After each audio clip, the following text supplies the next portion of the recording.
Welcome to the Geometry Model Theory seminar. Today's speaker is Vincent Bagayoko from Paris. He will tell us about embedding compositional Hardy field into Transseries. Thank you. So thanks to the organizer for having me. I will be talking about some special types of Hardy fields, so you will not be too. You won't change much from the lecture of this morning. I will be talking about prospects of embedding some Hardy fields into Transseries while preserving the derivation and the composition. Just a few words on the type of project. So a few words on the idea of finding relationships between the geometric realm, by which I mean functions and regular functions and germs in Hardy fields, for instance, and the formal realm, which is the domain of fields of formal series. So I divided this in three types of relations. First one is to find a correspondence between some functions and some series. So for instance, analytic functions will be related to formal power series. And some more complicated functions, for instance, Egal's analyzable functions will be related to Transseries, for instance. And establishing those correspondences gives you a way to study quite precisely sometimes the types of functions and to construct, for instance, nice model theoretic structures with these functions. Secondly, maybe I will talk about this one. If you have, you can have some geometric object of study, such as Hardian germs, so Hardy fields. And it will be easier maybe to construct formal models of the same type of objects, where here it would be easier to work within Transseries, for instance, rather than Hardy fields, to define good models with good model theoretic properties, and then you can apply this to understand those Hardian germs, for instance. And a third type of relation is what I will be talking about, is embedding some fields of functions into Transseries while preserving derivation and composition. And then what you get, for instance, is some elementary descriptions of the growth order of those functions in terms of Transseries, where everything in the formal realm will be easier to decrypt or to understand than in the geometric realm. So my objects would be Hardy fields. So I would just give a quick recall of what are Hardy fields. So those are fields of germs at plus infinity. So a germ at plus infinity is just an equivalence class of functions under the equivalence relation being equal for large values of the variable t here. So I will write this to mean that t is large enough, sufficiently large t. And you have pointwise operations on those germs, so you can add them pointwise, and you can also multiply them. But you also can do several things. So you can order them by saying that a germ f is smaller than a germ g if for large enough t, f of t is smaller than g of t. Once you have this, you can also do some valuation theory. So you have a dominance relation, which would say that a germ f is dominated by a germ g if when you multiply by a real constant, the absolute value, you will still be smaller than the germ g. For instance, the germ of the identity is dominated by the germ of the square function. You can also differentiate. So if you have a germ which happens to be the germ of a differentiable function, then you can differentiate the germ, and this will be well defined. But what I will focus on is composition. So for this, we will have to have a condition. So if you take two germs, f and g is greater than every constant, which means that it tends to infinity, then the germ of the compositum, so f circ g, f of g of t, only depends on the germs of f and g. And so you can define the composition by taking the germ of f composed with g as this composition. And so this has really elementary properties, which is since the operations are defined pointwise, composing with a fixed g will preserve some products and the ordering as well, although the ordering is only partial. So now, a Hardy field, as you should know, is differential subfields of a field of germs that are differentiable any finite number of times. This is just a definition of Hardy fields, and I always include R, the constants, in my Hardy fields. And you have basic properties for Hardy fields. So the first one, which is important for us, would be that germs in Hardy fields are either constant or strictly monotones. And the two other ones are what is called this is the first order axiomatization of what are called H fields. So I won't insist on them. It's just properties of the derivation with respect to the order and the valuation. And now what I'm talking about really Hardy fields with composition. So a Hardy field with composition is just a Hardy field which is closed under composition. But I also impose that it should contain the germ of the identity, which I named id here. So I want the identity to be there, and I want, if you have f and g in the Hardy field, and g is tends to plus infinity, then this should lie in the Hardy field. So it's actually hard to construct Hardy fields that are closed under composition, because composition generates a lot of new objects. And so this is why I impose that the identity should already be in there, because I actually don't know how to add it to Hardy field. And so simple examples include the field of germs of rational functions, so fractions in one indeterminate. You can see that this is preserved under composition. A larger example is Hardy's field of logarithmic-exponential functions, or L functions for short. So those are functions that are obtained by composing exp, log, and semi-algebraic functions.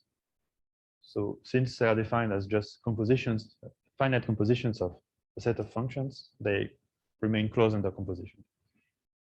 And so this will come up later in the talk. And a more original example is Boženic's field, which I call B, which is the intersection of all maximal Hardy fields. And maximal Hardy fields are Hardy fields, just Hardy fields, not with composition, which aren't contained in any proper Hardy field extension. So they are as large as you can get while remaining a Hardy field. And if you take the intersection of all those, then it happens to be closed under composition, as Boženic's showed. So those are, let's say, three very different examples. Yeah, I would rather make a sort of bold conjecture that I don't really necessarily believe in, but I wanted to state this in a formal way, so maybe people can react. So I'm making this conjecture on a Hardy field with composition, anyone. So this has three parts. The first one is saying that, so if you take two germs f and g in the Hardy field, and g tends to infinity, so we can compose f by g. If I take a small germ delta in H, so delta is dominated by G, and if, moreover, the delta is sufficiently small, so we don't really have to care about this type of condition, but this is saying that delta is small, then F composed with G plus delta, so F around G should be equivalent, so very close to F at G. The second one is a conjecture that just said that if you take the germ f, then anything that commutes, the set of germs that commute with f is itself commutative, which means that, this is not the case in general, but this means that if G commutes with f and H commutes with f, then G and H also commute. And the third one is just saying, so it's just a comparison between f circ G and G circ f, for f and G as above, as here, rather. And so the idea is that if f is really large, then when you compose with G, which is a little large, like greater than the identity, then the result should be much larger than just applying G on f, because if f is really large, then adding something to the argument should grow f a lot. So this is a sort of a way to state what kind of condition you should have on f in order for this to hold. And I'm just saying if f is greater than any finite iterate of G, then this should hold. So a few words about this conjecture. So the first part is maybe the most this seems to be maybe true in general, but I cannot prove it. But in the case where h contains the exponential, but doesn't contain a trans-exponential germ, so those will be germs that grow faster than any finite iterate of exp, so somewhat exotic germs. If you don't have this, but you have x, then the first one is true. But the other ones I don't know. And we will talk. I will come back to this conjecture. It is the main object of my talk. So in order to define Hardy fields closed under composition, it's nice to use model theory. What you do is you take a functional expansion of the real order field or ring here. So in some language L. And you can define first the set of germs of definable functions, unary, with real valued functions with parameters. And I will call this, or denote this, HR. And I will also consider TR, which is just germs of definable functions, but which happen to be definable using just terms, unary terms in the language. So those are just ordered rings, or partially ordered rings. And you can extend the functions in L on those fields in a natural way. And you can also see that they are closed under composition. So if the compositum of definable functions remains definable, and the composition of terms remains a term or unary term. So it's easy to see that they are closed under composition, not necessarily under derivation unless you impose some more conditions on the theory. So yeah, I will focus on a particular expansion, which is the field of real numbers with the exponential, total exponential and restricted analytic functions. And for this, I will just write h in exp for this field. So all definable functions. And so we want to use some model theory. So sometimes you have some model theoretic properties of R that will translate into properties of HR. So in particular, if the theory of if R is O minimal, then you get a Hardy field with composition for HR. And it's also an elementary extension of R. And what you can do is, if you take a non-standard model, by which I mean just a model which contains some infinite element, like an element which is greater than all constants, then what you can do is you can embed HR, this field of definable functions, into M by using the definition of germs in HR and translating this as a definition of a function in M, and then applying this to this Xi here. And this will be an L embedding, and it will also commute with definable functions. And you can also, so this field TR will not necessarily be a Hardy field or a Hardy field with composition, but you can still embed this just as a structure in an easier way by just sending a term to its value at Xi. Now, a more interesting case is when the theory has quantifier elimination, L, and also a universal axiomatization. And so I mentioned this because this is true for the field of real numbers with analytic and the exponential, as showed by Van den Dries, Marker, and McIntyre. And then what you can show that definable functions are actually disjunctions of terms. So they are just saying I am equal to this term, or this term, and for a finite list of terms. And so you can see that when you go to infinity, so when you take a germ, you can select only one term. And so you can see that the germ of f is actually the germ of a term, a unary term. By this, I mean that TR is the same as HR in this case. Okay, so now we'll move on to Transseries, and I will come back to germs quickly. So Transseries, to make a short presentation, are formal series involving a variable x, which is a sort of the identity. It's positive infinite, and logarithms, and iterated logarithms, and iterated exponentials applied to this variable and combinations of. So a way to construct them is to start with logarithmic transseries. So you take the group of germs, and this log k will be k times iterated logarithm, or it will stand for this. And so you have a function log k, and you can take finite products of this to some exponents in some integer exponent. And you can see that if you want to order them, so the ordering of germs in Hardy fields is just a lexicographic ordering on those formal notations. So then what you do is you take, I will write a TL, but it doesn't really matter. So the field of logarithmic transseries will be for me the field of hand series with real coefficients, and the monomial group will be L, which means that you will have sums of those type of monomials, so those products of log k, with real coefficients, and the supports have to be well ordered, or well ordered in the reverse ordering.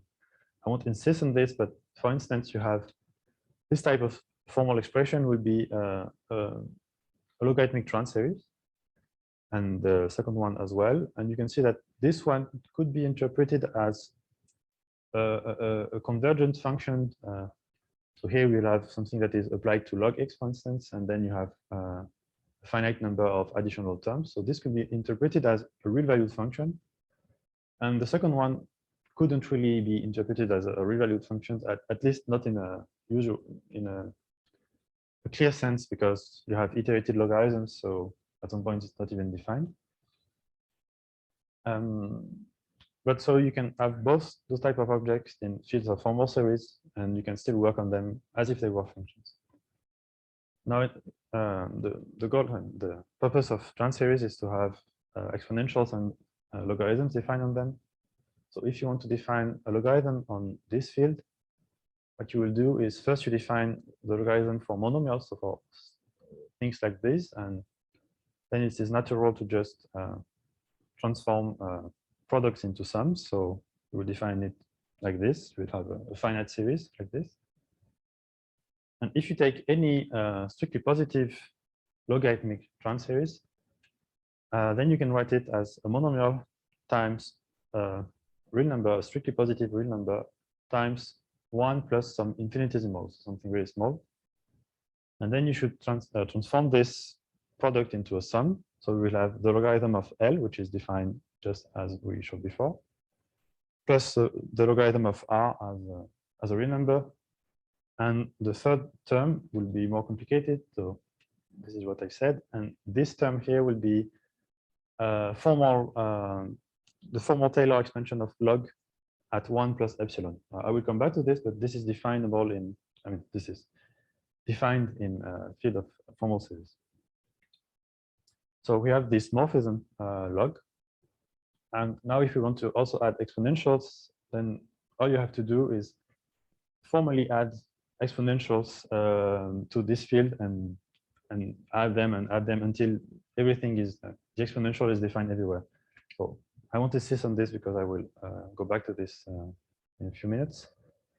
So you can add those formal monomials, what I will denote E of phi for certain transseries phi, and you do this as long as the exponential is undefined. So if you do this, you get a field which has exponentials and logarithms. So transseries were first introduced by Dan and Göring and independently by Ekal to tackle very different problems. And there are many different flavors of transseries, the different fields of transseries. The most famous one, which Lau talked about this morning, is what I write TLE, so Log-exp-analytic. But I will be working with a larger field of transseries, which is just the field of hand series that is closed under log and exp. And you don't really have to know exactly what it is. It's just a field that you can do sums, log, and exp.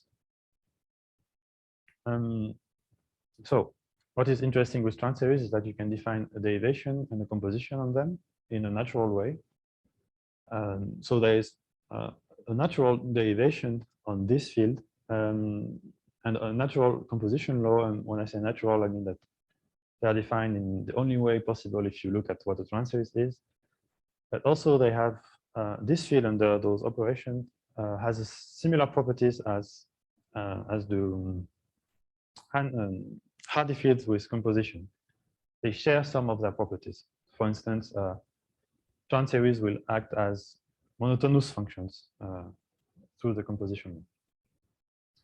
Okay, and so yeah, just an example, if you want to differentiate this Transseries here, which is the same as before, then you just differentiate term-wise, so x becomes 1, log x becomes 1 over x, and so on. And likewise, if you want to compose this one on the right with log of x, you would just replace x by log x, and you get this other series. Those are simple examples. In general, it's more complicated. So Van der Dries, McIntyre, and Marker proved that there is a unique embedding over this language of the field of definable functions in R and exp in this field of Transseries, or even smaller ones, which send the identity to the series X. And they also showed a bit later that this embedding preserves the derivation in the composition. So in a strong sense, you can see all those germs here as just Transseries with the composition and derivation. And so the first part of the definition was used to study the growth order of germs in this field. So they answered two questions. The first one was asked by Hardy, is the functional inverse of this germ, so log t times log t, an L function? So can it be obtained using log, x, and semi-algebraic functions? And it turns out to be false. It's not an L function. And also they show that you cannot define a primitive of e to the t squared in this field. So the germ of a primitive will not lie in this field. So those are types of results that you can have. And now in my work, I am also focused on other types, more complicated type of germs, and in particular trans-exponential germs. So I will talk a bit about them now. Oh yeah, I should also add that using this embedding of h, a, and x into Transseries, you can show that h, a, and x satisfies the conjecture. And I will come back to this as well. So in order to study trans-exponential germs, so germs that grow faster than any finite iterate of exp, if you want to have nicely behaved ones, for instance, one open problem in model theory is the existence of a non-minimal expansion of the reals with a trans-exponential definable function.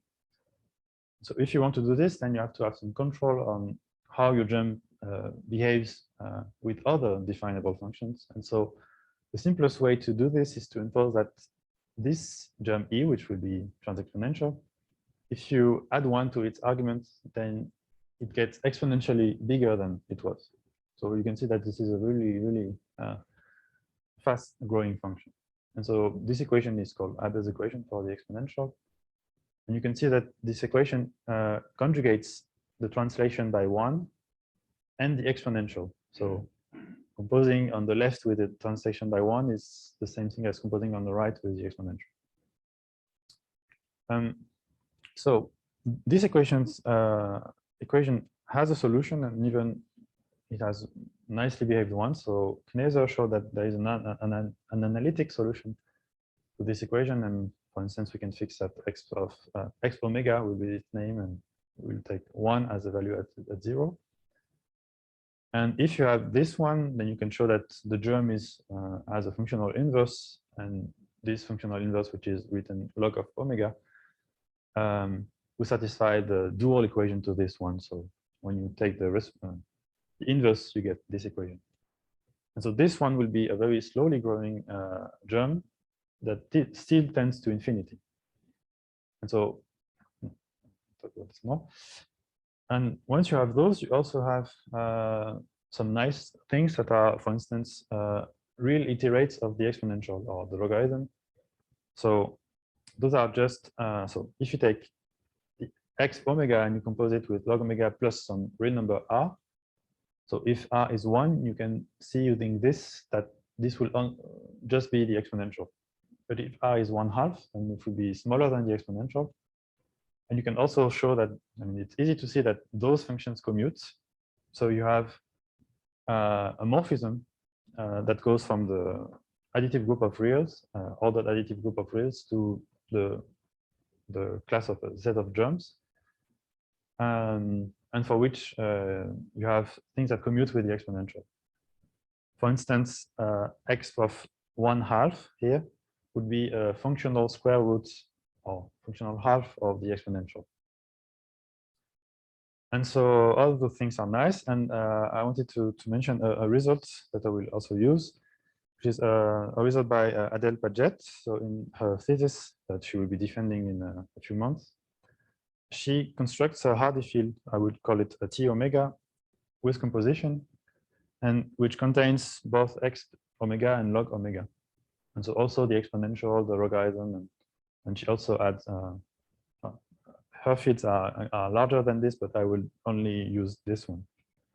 So you can actually have Hardy fields with this type of fastly and slowly growing functions. Okay. So in order to describe the asymptotic behavior of those germs, a nice way to do it is to study levels.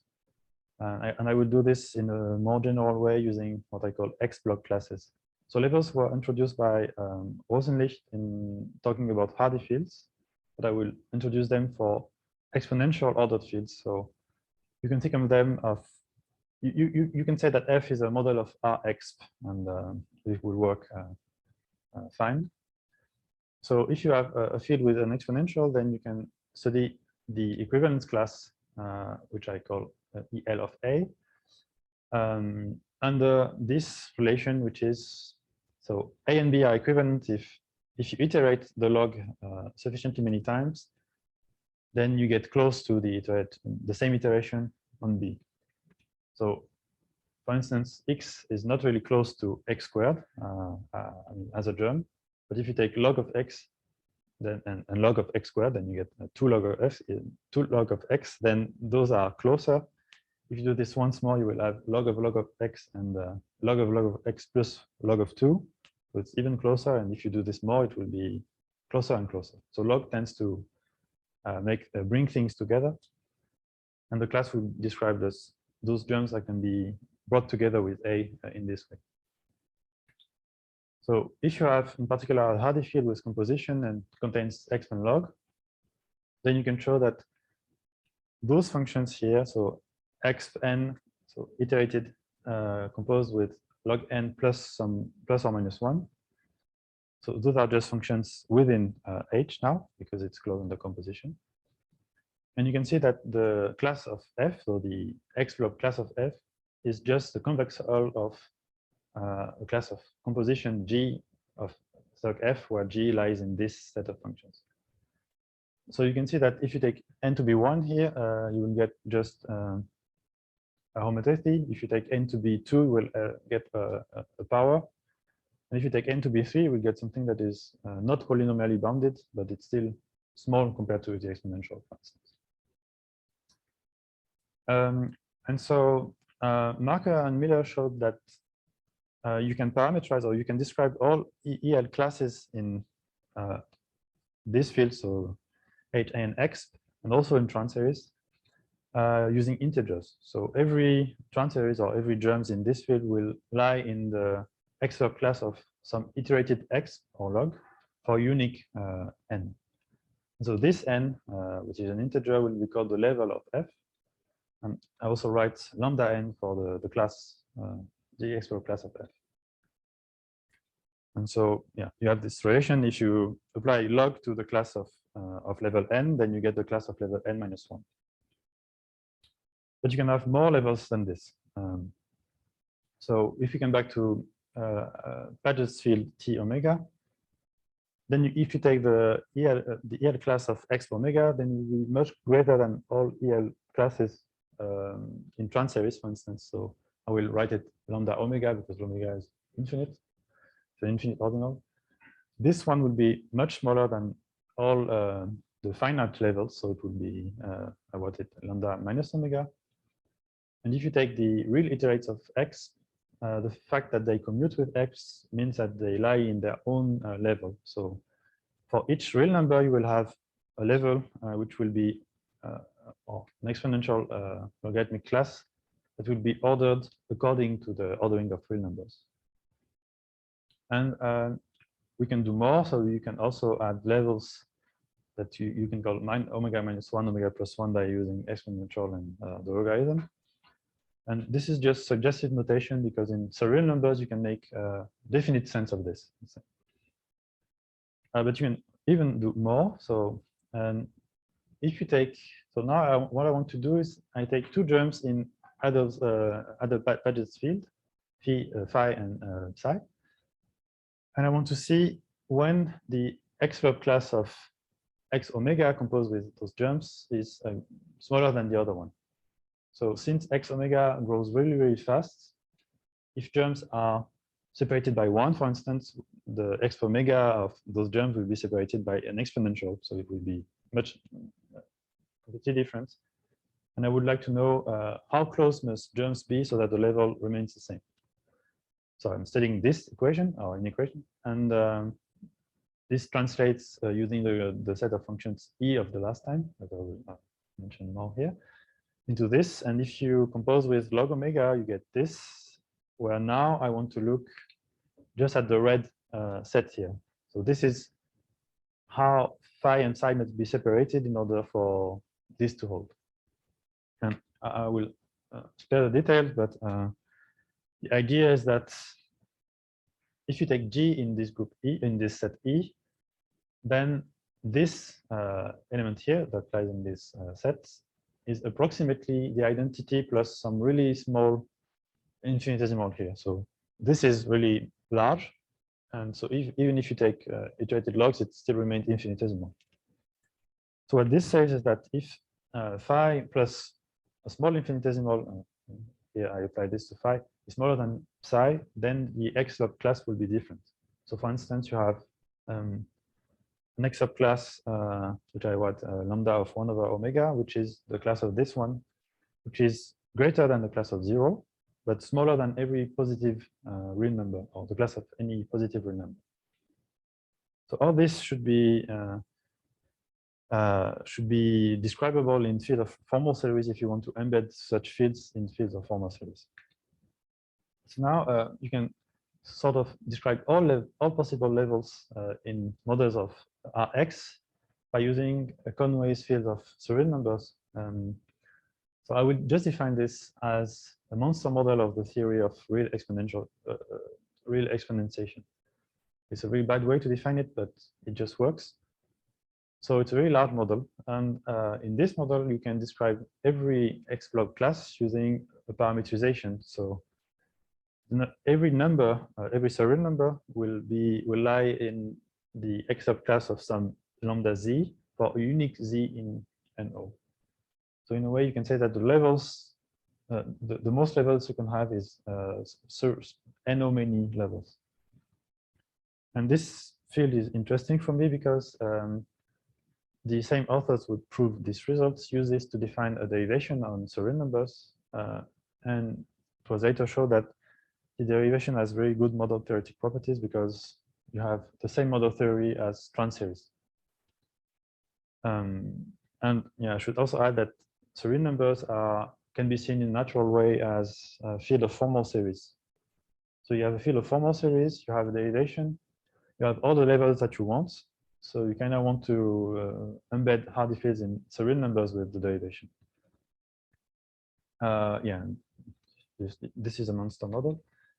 And yeah, I just have a question related to this, because I thought that a really close Hardy field H, which is close under x1 log, was always a model of Rx, but I actually couldn't prove it before the talk. So if someone has idea, I would be interested.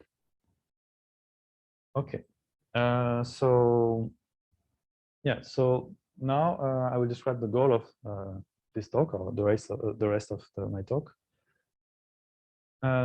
So Berarducci and Mantova also defined a composition law on real numbers, where you can compose with functions that are Transseries in my sense. And so if you plug some number, and I would choose the simplest positive infinite number, omega, so just a positive infinite number in real numbers. If you plug this into a Transseries, then you get a number, and you can see this field of Transseries within the real numbers. And so it would be nice to be able to extend this composition into the whole class of numbers. And then you could start talking about embedding Hardy fields in real numbers. But actually, they also showed that you cannot do this if you want to be compatible with the derivation. So if you want to have a chain rule, for instance, this breaks down at some points. So what I will rather do is I will try to build up from small fields of power series, Transseries, and add some exponentials, hyperexponentials, transexponentials, and so on, in order to be able to have, first of all, power series where you have transexponential functions. Also, I would like to have functions that satisfy those equations. So this is a Haber's equation, but in a formal setting.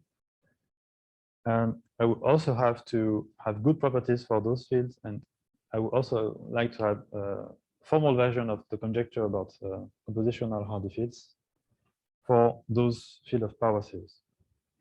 And so I will try to describe how to do this. So this was actually, I mean, the first step was done by Van den Dries, Van der Hoven, and Elliott Kaplan, who constructed the logarithmic version of such fields of generalized power series. So what you want to do is to construct a field of series with a derivation composition law, and it should contain a solution, a formal solution, L omega of x is just a symbol to this equation, which is again a Haber's equation for the logarithmic version. And so what you can see is that L omega should be a very slowly increasing series. And so if you take log of L omega, it should be an even slowly increasing function. And if you take log of L omega, or if you take L omega of L omega, it would be even slowly growing functions. And so they cannot be expressed using just L omega and products and sums and so on. So you have to actually add symbols. So and you can just read this. So those compositions that should lie in this field because it's close in the composition should be described, should be just added as formal symbols, and we will use ordinal notation. So if you compose L omega, compose with itself m times, and then compose with log, say, n times, then you will add this as a formal symbol, L omega times m plus n. This is just to get things started. Then if you want to know how to define a derivation on this field, well, if you differentiate this expression here, formally using the chain rule, you get this thing here. And if we can keep doing this by plugging now L1 of x into this and replacing this by the expression. So if you do this iteratively, you get those types of formulas. So the derivative should be the inverse of products of all iterated logs, finite, times something. And this thing can be seen to be smaller than the smallest, the largest term, because it's inverses. And so what you want to do, since you're in a formal setting, is just to say, okay, let's just define this derivative as just an infinite product of iterated logs. Because you can do this in a formal setting. And so what they did is they defined, just like we did with logarithmic transseries, I said we can take products of iterated logs. Well, here you can take infinite products of infinitely iterated logs, I mean, those symbols here. So those are just sequences of real numbers, but you write them as products. And then you get a field of Hahn series with this as monomials. Yeah, you can order this group lexicographically, so as in the finite case. And you get a Hahn series field. And you can define the derivation by just using the chain rule and extending this definition. So this will be a basic definition. And if you work out how to define the other, how to differentiate this, you probably come up with the same solution as they did. But it takes some work to define the derivation on the whole field. But what they showed is that what is true for omega squared here will be true for any ordinal. So you can basically replace omega squared by any ordinal alpha, and you will have a field L alpha, which is a differential field, which has nice properties. And you can also take the union of all of those L alphas, and you get a really large class size field, which I will call, which is called the field of logarithmic hyperseries. So the main properties and the main result they got is you can define a composition law on this field. So you can plug a logarithmic hyperseries, which is infinite, into a logarithmic hyperseries and get back a logarithmic hyperseries. And you can also define a derivation, as I said, so that this field is an H field with small derivation. It's a good, the good properties for logarithmic series. And you also have a chain rule for the composition and derivation. And I won't insist on this, but this is a generalization of Abel's equation. So this is what the type of thing you want to have. So just to give an idea of how the composition is defined, or at least one ingredient, is try to look at how L omega of x should be behave as a function on x plus 1. So if you compose L omega of x with x, it should just be L omega of x. X is just the identity. But if you add 1, what happens? And so in order to do this, they use Taylor series, which are so you take any logarithmic hyperseries f, you take g, which is positive infinite, and you want to look at f around g. So you take something that is dominated by g, and you look at this. Then this will be given as a formal Taylor expansion around g. So you will have the iterated derivatives of f will come up. And so using this, you can describe precisely how f behaves around g. So for instance, if you take g equals to x plus 1, it becomes a bit simpler. You have this. And so, yeah, maybe a side note, this shows that the function is actually analytic in the sense of Kobe's lecture, analytic on a real order field. Okay, so now I want to define, so this is only dealing with the logarithmic side. So you have logarithms, those L omegas, L alpha for any alpha, but you don't have exponentials. So in order to add exponentials, okay. Okay, so this is the most technical part. So maybe I don't want to go into too much detail, but the idea is that when you want to add exponentials, you also add formal symbols. So e omega to some phi. So yeah, this is here. Whenever the inverse of this function is undefined. So if this is undefined, so I will write it e omega. If it's undefined at phi, then I add this as a formal symbol. But the problem is that well, e omega should be continuous, and so if now I want to define this at phi plus something small, then it shouldn't be a new monomial, but it should be close to e omega to the phi, and so in fact you will have a Taylor expansion, and so actually you want to know when this e omega to the phi should be a monomial. So when two distinct formal terms like this should be very distant. And so in order to do this, you study the asymptotics of e omega, and you just rely on the asymptotics of x omega, the real germ that I talked about. So you have the same type of properties. Okay, so you can complete, you can extend the field of logarithmic hyperseries with all inverses of those functions. So the composition of L omega, L alpha with some series. And you can do so in order that any such function be bijective. So when you do this, you have a field that is closed both on the logarithms and exponentials. And it's also equipped with a, oh no, this comes later. And so this field is obtained just by closing under those functions, e omega to mu. And so any element in this field, so I would say just hyperseries f, can be expressed in a concrete way as a complicated sum with a lot of exponentials, logarithms, L omega, E omega, and so on. And so if you want to differentiate it, for instance, you just have to differentiate it term-wise, so term by term, and just have to show that this makes sense. And if you want to define composition, you just have to plug what you want to compose with in the place of x, and you will get an expression. So this is enough to define a derivation on the whole field of hyperseries. And you get the same order theory as Log-exp-analytic. And you can also define the composition and preserve the chain rule. So I'll just say a few words about what I mean when what are those infinite sums I'm always writing on the board from my slides. So if you want to define, so this is a hyperseries, just complicated expression, and I want to compose this with x plus some very small series.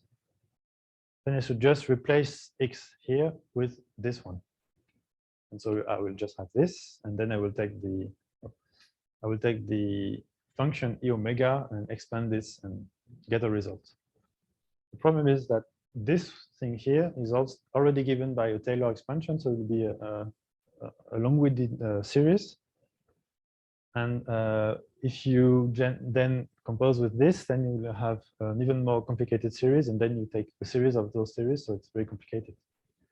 So what you want to do is make sense of those transfinite sums. And there is a sort of theory, which is called strongly linear algebra, which is the idea is that you can take Transseries fields and see them as sort of formal Banach spaces. So you have similar properties as Banach spaces, but in a formal setting. So for instance, you have an implicit function theorem. This was proved by van der Hoeven. And you can inverse functions that are strongly linear. So this is the type of result you use to show that this is well defined. And what is nice is that since those spaces are complete in some sense, you can solve equations within this field as you would in Banach algebra. So using this, you can show, for instance, that any, so the most important thing here is first that any positive infinite hyperseries has an inverse for the composition. So you can solve this type of equation. And you can also show what we wanted is that if f is positive infinite, then it is strictly increasing as a function on hyperseries. And what is somewhat surprising is that this is a very basic property, having series be monotonous, but it actually isn't so easy to prove this. So you actually get this near the end of the work. And so this reflects what we want for germs in Hardy fields with composition. Secondly, you can conjugate. So you can conjugate two series f and g that lie on the same side of x, so both greater than x or both smaller than x. They are conjugates in the group. So you can find some v. You can find some v such that composing with on the left with f is the same as composing on the right with g. And this is important. We'll see why it's important in the next slide. So now I come back to the conjecture, and I will explain how this field of hyperseries satisfies a formal version of the conjecture. So first of all, the first part of the conjecture was if you want to express a germ near another germ, then you have control on how close you must be to the second germ in order to be close to the value at the germ. And so this is a formal formulation of this property. So you have Taylor expansions with a given radius. Then using the conjugates, the fact that any logarithmic hyperseries are conjugates, what you can do is that you can conjugate any say thing that is greater than x with x plus 1, because this is also greater than x. And for x plus 1, the centralizer, things that commute with x plus 1 are just translations. And you can show this using the chain rule, for instance. So once you get the centralizer of this x plus 1, you also get the centralizer of f, because it's conjugate with x plus 1. And so since this centralizer is isomorphic to the real ordered additive group, the centralizer of F under composition will also be isomorphic to the real additive group. And so in particular, it is commutative, which was the second part of the conjecture. And you also have iterates, real iterates of functions. And likewise, if you want to solve those type of equations, but this time with hyperseries, so I have the same condition as before. And now if I want to solve this, I can conjugate G with x plus 1. And for x plus 1, it's easier to work out the solution to this. And you can see that F must just be greater than any iterate of G. And so to conclude, so those are universal properties. And they are not first order, but they are universal. They are preserved in the substructure in a way. So if you can embed a Hardy field with composition into hyperseries while preserving the derivation composition, then you get the conjecture for this field. And so if you don't have the conjecture for a field, you know that it cannot be represented as a field of hyperseries. But I don't know examples of this. But, so the goal of my talk was just to motivate the search, I mean, the task of embedding Hardy fields into fields of formal series. Thank you.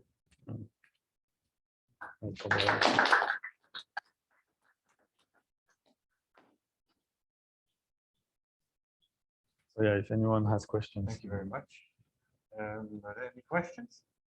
Yeah, can you remind us again what you mean by the conjecture? That conjecture is the original conjecture in the beginning that you mentioned about Hardy fields, or? Yeah, I guess I'll just have to. I don't know where it is, but I think it was. Yeah. So you take a Hardy field with composition and. The conjecture is these three conjectures together. Yes. Oh, okay. But I mean, any counterexample to one is good. I try to.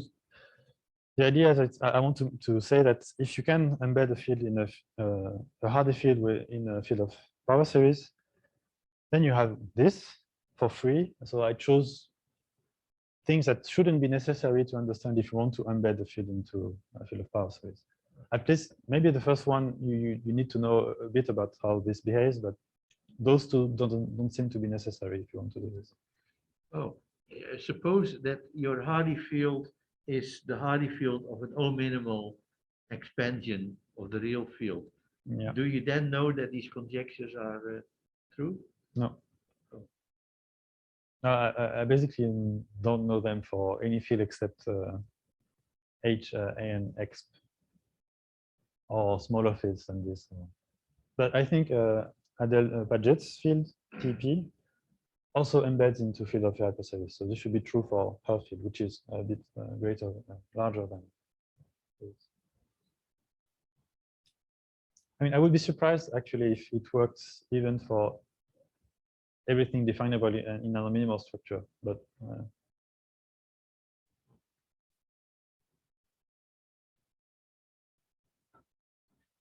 So you're saying you don't actually, you think that these conjectures are not generally true, or are you? Yes, I would expect that, for instance, this thing where you have to commute, and if you commute two things that commute with a third one should commute together, seems a bit Sounds very strong. Yeah. And actually, you can say more because so the centralizer in hyperseries is just isomorphic to real numbers. So it's even stronger. For instance, it's Archimedean, and it's it's a bit strong, I think. So I want to put something that looks strong so that it could be maybe refuted.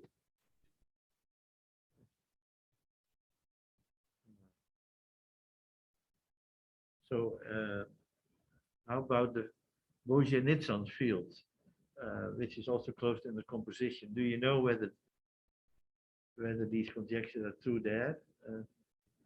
No, because I cannot embed this in a field of Transseries.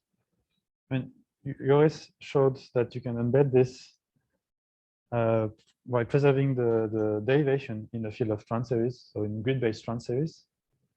In this paper, Transseries Hardy fields, it does this type of thing, but not with the composition. So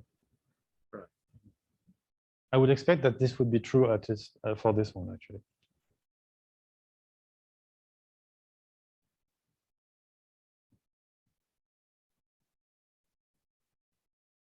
Any more questions? Any other questions? All right, well, let's thank the speaker again.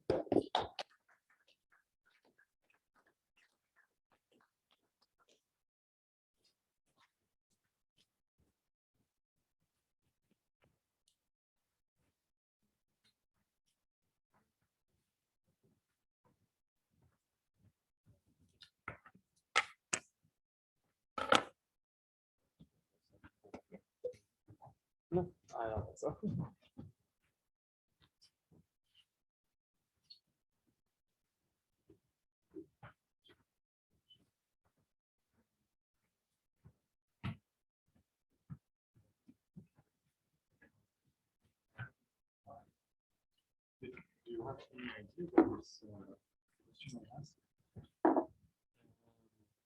Which question I was Hardy fields, which is reclosed under exponential and logarithm. The question was, is it a model of X? Yeah, okay, right. Hardy field closed under it's real closed. Is it in the model of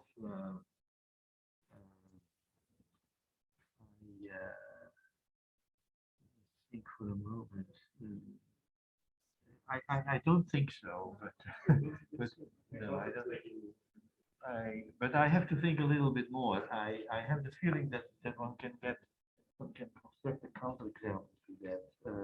But I haven't thought about it very carefully, so What do you think?